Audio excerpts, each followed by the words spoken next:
There is a church somewhere in the world that your soulmate has already booked, and on this coming June 18th, every candle inside its walls will be lit with intention, every bell will ring with the kind of sound that travels through stone and settles into the chest, and every heart present in that space will believe with absolute certainty that they understand the story unfolding before their eyes. They will see flowers carefully arranged by hands that labored over color and fragrance and placement. They will see white fabric catching the wind in gentle movements that look almost choreographed, almost too beautiful to have happened by accident. They will notice quiet smiles passing between people who have known each other for years and new smiles exchanged between people who are only just being introduced. They will see trembling hands and interpret that trembling as nervousness, as the natural response a human body gives when standing at the edge of something enormous.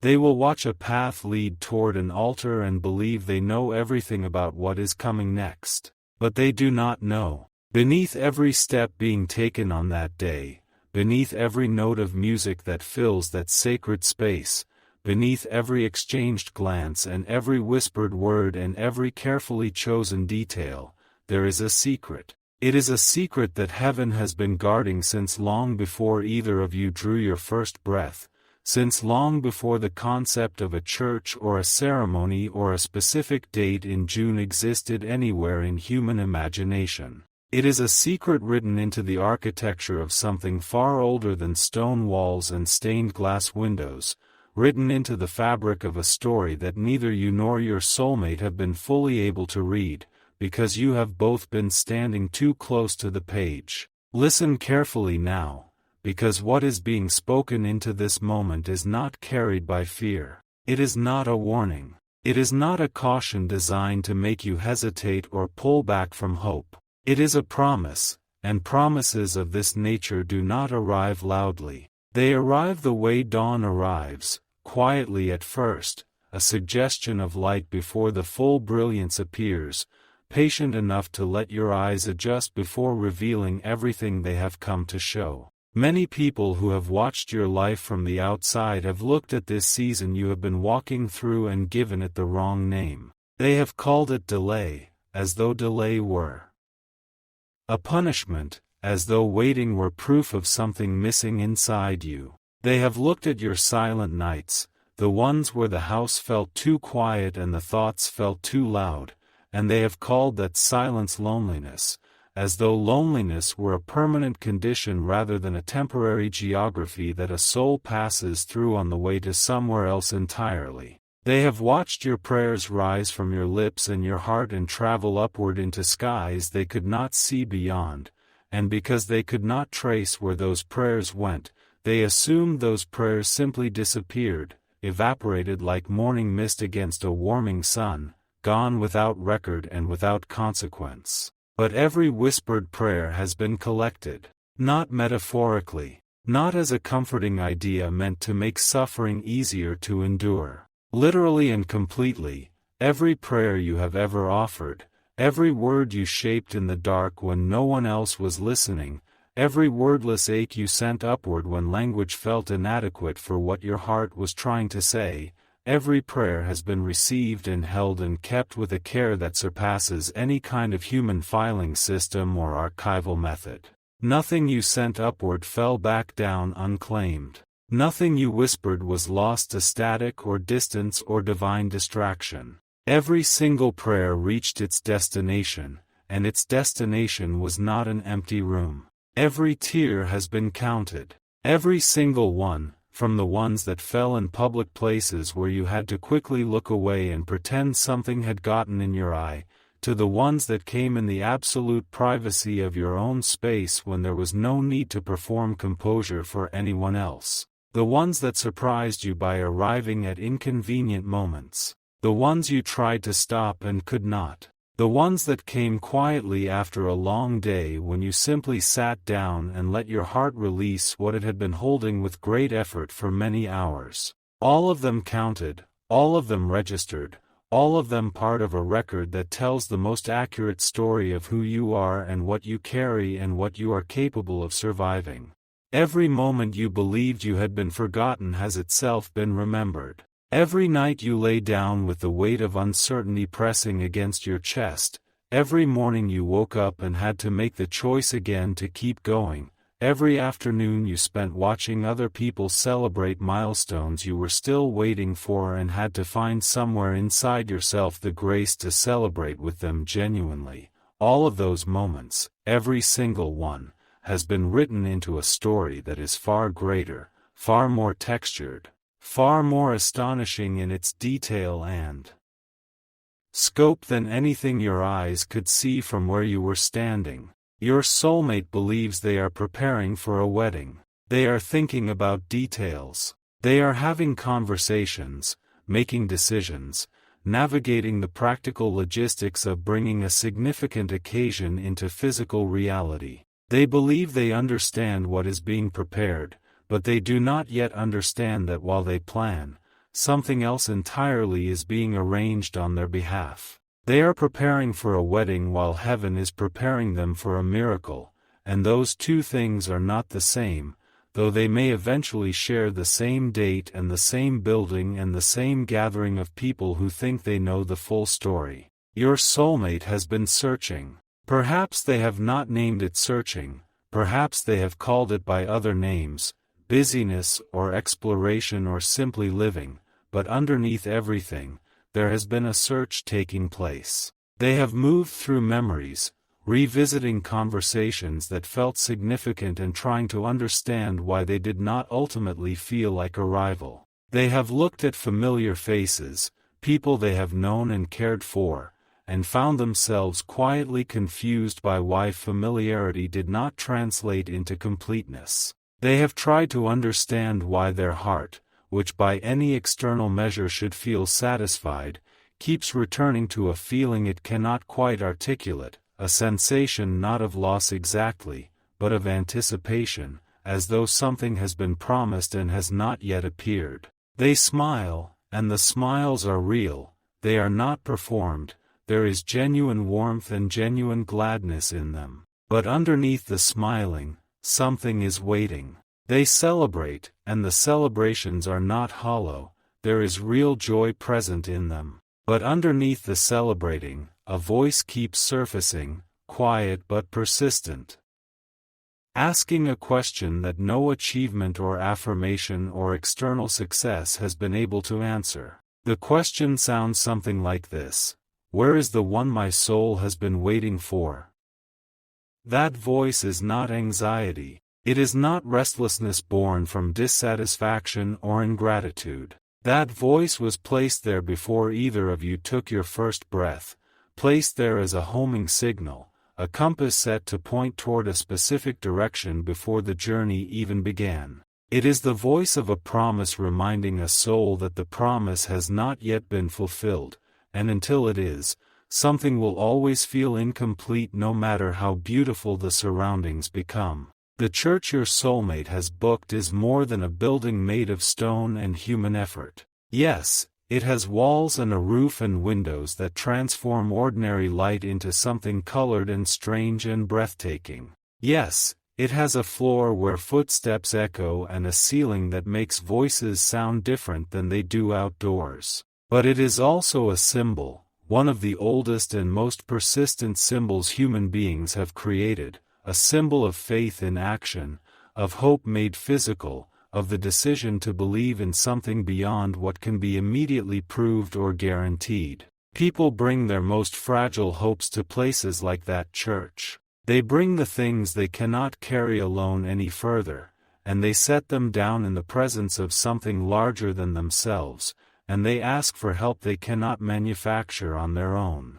Every time those doors open, heaven listens. Not occasionally, not when the prayers are eloquent enough or fervent enough or correctly formatted. Always. Every time a human soul crosses that threshold carrying something they cannot resolve alone, the attention of heaven turns fully toward them. And the angels who stand unseen beside those walls, who have been stationed there longer than the building has existed, they know your name. They knew it before it was given to you. Before your parents settled on it, before it appeared on any document. Your name is known in places that exist beyond the reach of human language, and it has been known there for a very long time. Those angels have watched every moment you almost gave up.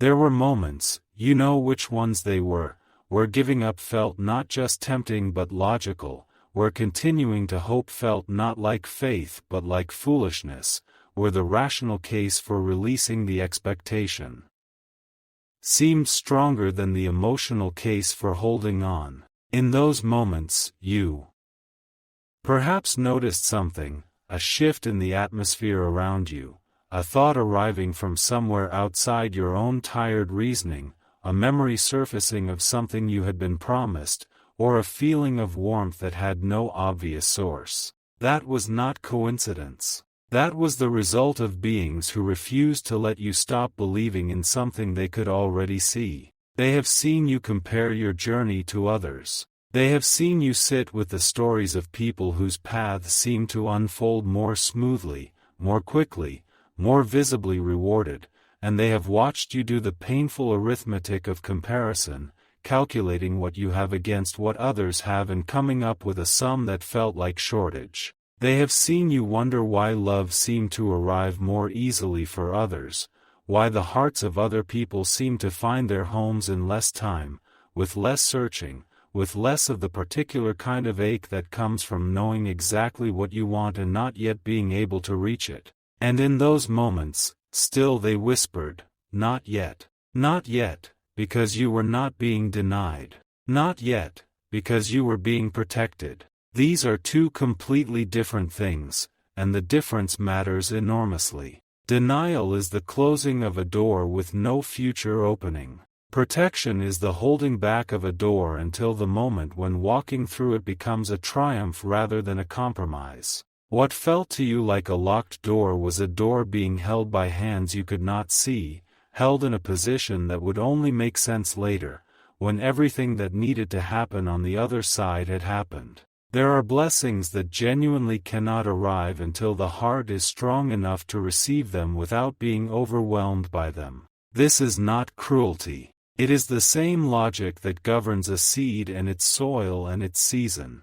A seed planted in frozen ground does not fail because the soil is cruel. The soil is simply not yet ready to do what it was made to do. And a heart that has not yet completed certain internal work, certain excavations and reconstructions that can only happen through time and experience and honest reckoning with what is true, that heart cannot receive the full weight of a genuine love without something breaking in ways that were never meant to break. Your soulmate has walked through valleys of their own, different valleys than yours, shaped by different landscapes and populated by different challenges, but valleys nonetheless. Places where the path dropped below the level of comfortable certainty and they had to keep walking without being able to see what was ahead. They have smiled in public while internally carrying questions that had no one to answer them satisfactorily. They have had conversations at parties and dinners and ordinary Tuesday afternoons that looked completely fine from the outside and felt slightly wrong on the inside,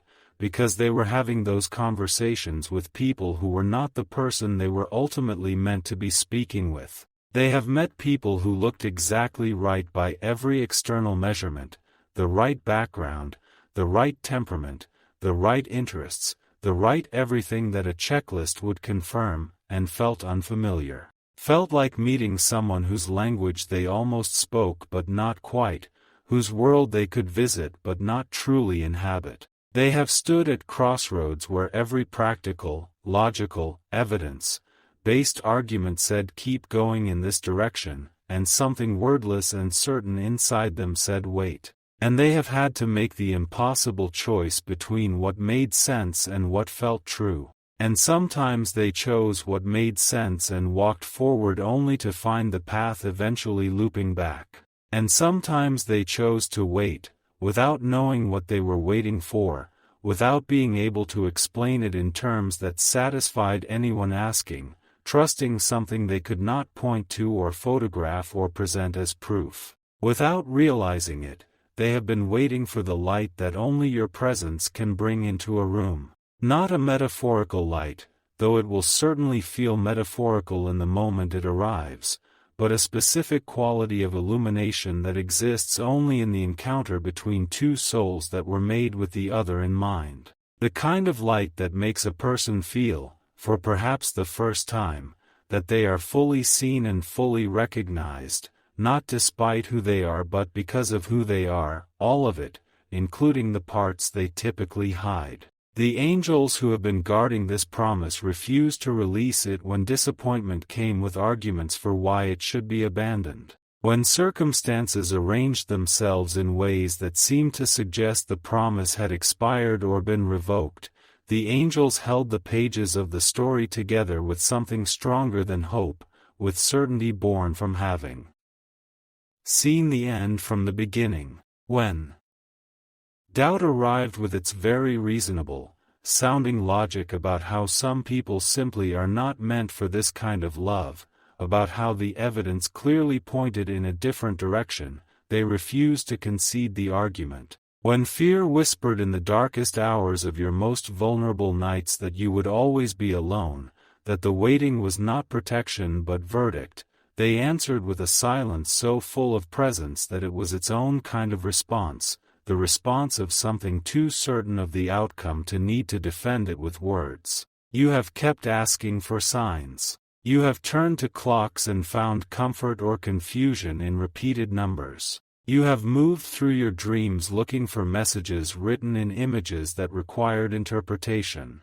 You have heard songs at particular moments and felt the lyrics land differently than songs usually land, felt them aimed at you specifically, carrying information. You have experienced encounters that felt too precise to be random, conversations that arrived exactly when you needed them, strangers who said things that addressed questions you had been holding privately. You have wondered whether all of this was coincidence speaking or something else entirely. Here is what is true: nothing that carries genuine divine purpose is accidental. The word coincidence describes an event whose orchestration is invisible, but invisibility is not the same as absence. Every delayed meeting had a delay for a reason that would eventually become clear. Every closed door closed because walking through it would have led somewhere that was not the right destination, even when the door looked perfect, even when everything about it suggested this was the one. Every unexpected goodbye that arrived before you were ready, that rearranged your plans and your heart and your sense of what came next, created space for something that could not have fit while the previous arrangement was still in place. Every changed plan was a redirection, not a punishment. Every road that forced you to turn around was a navigation correction made by something that could see further down the original road than you could and understood why continuing in that direction was not in your best interest. Each of these things, every single one, quietly moved you closer to a future that has already been seen from a perspective where time does not create the same barriers it creates for human understanding. The future you are moving toward has already been witnessed. The reunion your soul is approaching has already been observed by those who exist outside the sequential nature of human experience, and what they have seen there is something so complete, so right, so exactly what both of your souls were designed for, that they have guarded the path toward it with extraordinary care. The church is booked. That is a fact that exists in the physical world. A date has been chosen, and that date sits in the future with the weight of intention behind it. The flowers are being imagined right now by someone who does not yet know the full significance of what they are imagining. The music waits in the memory of instruments that will eventually be played in a space where the acoustics were built for exactly this kind of sound. But the greatest preparation is not happening in a floral shop or a music studio or a venue where someone is measuring ceiling height and floor space. The greatest preparation is taking place where human eyes cannot follow, inside two hearts that are being made ready for each other. One of those hearts is yours. You have been in preparation, even when it did not feel like preparation, even when it felt like waiting or wandering or simply enduring.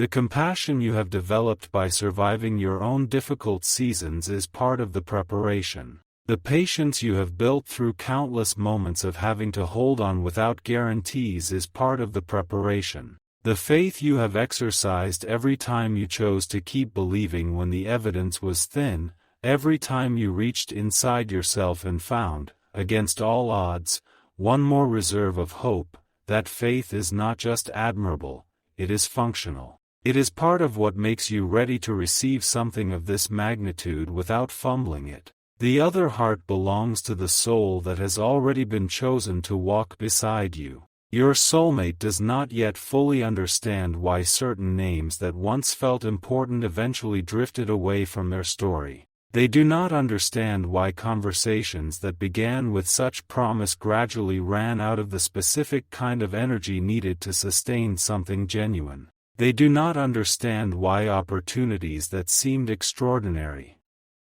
somehow became unavailable at the critical moment. They have interpreted these experiences as losses, as failures, as evidence of some pattern in their life that they have not yet been able to decode. But they were not losses. They were preservations. Every name that drifted away drifted because holding on to it would have made you impossible to reach. Every conversation that ran out of energy ran out because the energy it needed was specifically designed to flow between two souls that had not yet found each other. Every opportunity that disappeared at the critical moment disappeared because the timing was creating space for a different opportunity, one that would not simply look good but actually be right. I was preserving something. The angels stood at moments that could have permanently altered the trajectory of what has been promised. They stood at intersections of possibility and quietly influenced outcomes in ways that could not be traced by human observation.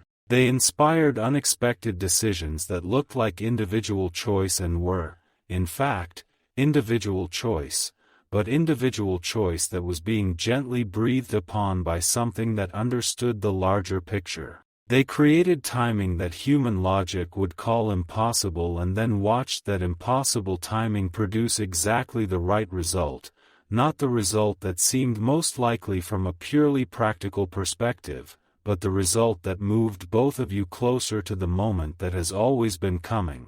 You have spent significant time measuring your life by what has not happened.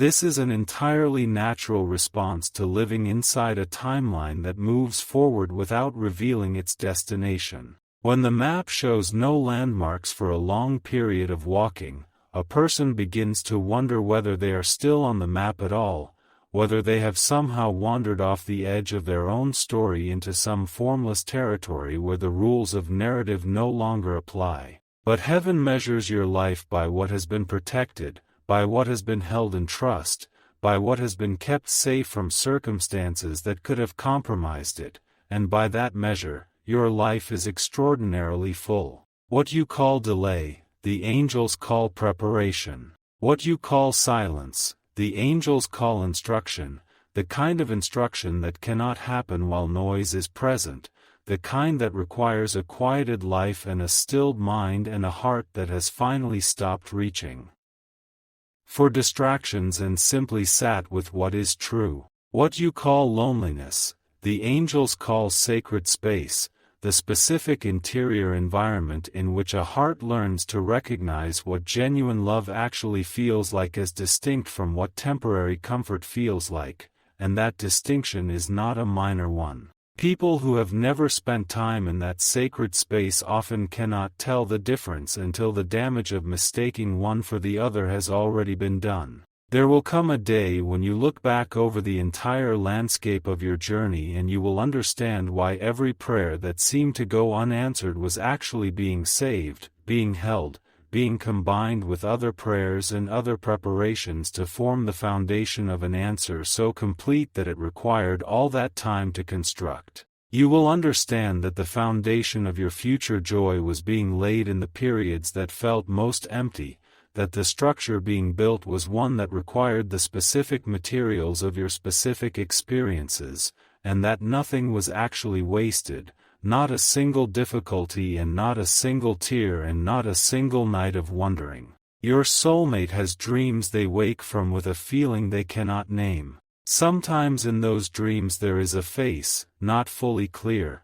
not fully formed, but familiar in a way that defies explanation because they have never, in waking life, seen this face before. And yet there is recognition. Sometimes they hear laughter in the space between sleeping and waking, laughter that carries a specific quality, warm and particular and belonging to someone, and then it is gone, and they lie there for a moment trying to hold on to it before the morning fully arrives. Sometimes in an ordinary moment of their ordinary day, while doing something completely mundane, they are filled with a peace that has no logical source, a sense of comfort that feels like being in the presence of someone they love deeply, and there is no one there. Those moments are not the arbitrary firings of a sleeping brain or the random products of an overactive imagination. They are echoes. They are the reverberations of a promise that was spoken into existence before time created the distance between two people who were always meant to eventually be in the same room. The promise existed first, and what your soulmate experiences in those dreamlike moments is the sound of the promise touching the edge of their awareness, not yet fully arrived but close enough to be felt, close enough to create that sensation of something approaching from just beyond the visible horizon. The angels have carried those echoes with extraordinary care. They have refused to let them fade entirely, because a soul that loses all sense of what it is waiting for can sometimes make peace with waiting for nothing, and that would mean arriving at the destination without the capacity to recognize what they had found. So the echoes continue. So the dreams continue.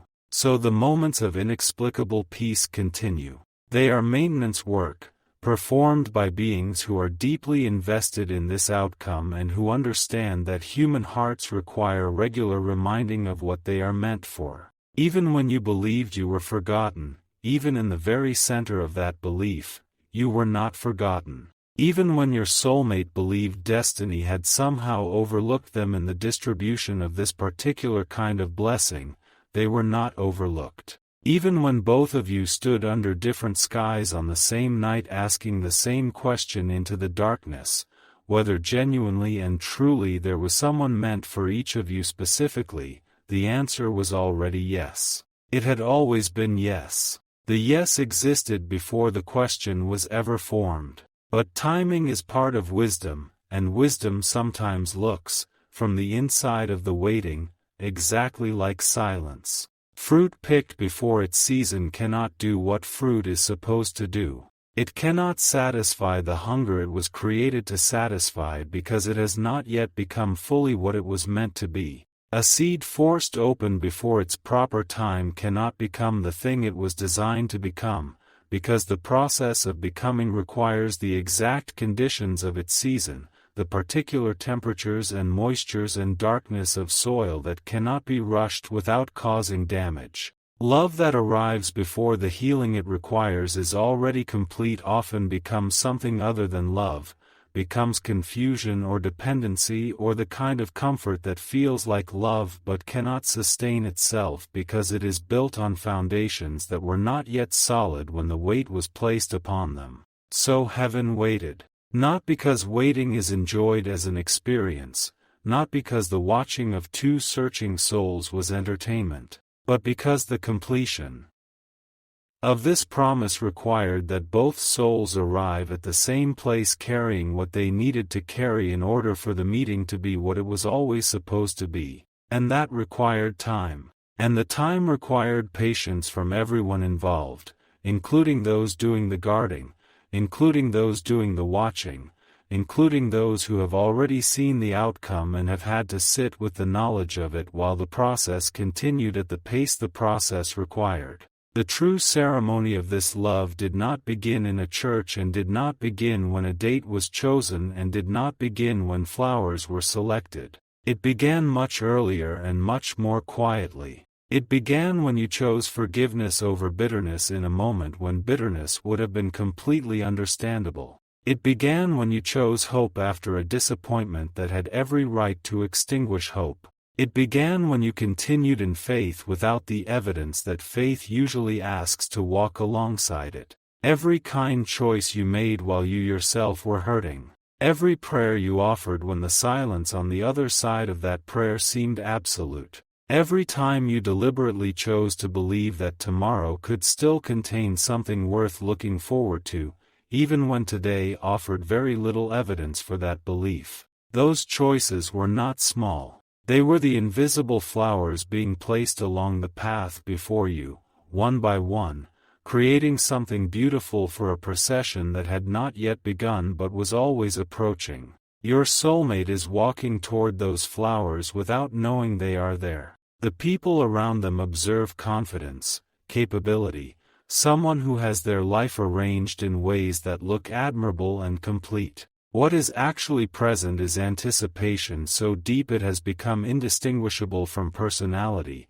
a soul that is oriented toward something it cannot yet see but has never stopped moving toward. When the time is right, when both souls have been delivered to the coordinates that have always been waiting for them, the melody that has been playing in the background of both of your lives will suddenly become audible, and it will sound familiar. Not because you will have heard it before in any literal sense, but because it has always been yours, because it was written in the key of your combined presence, and hearing it for the first time will feel precisely like remembering. Do not fear what you cannot yet understand. The mysteries that remain in your life are not punishments for insufficient faith or insufficient effort. They are not evidence of permanent absence. They are gifts that have not yet reached the unwrapping stage, gifts whose value will become clear in the moment of opening, and whose arrival has been more carefully arranged than any gift you have ever received from human hands.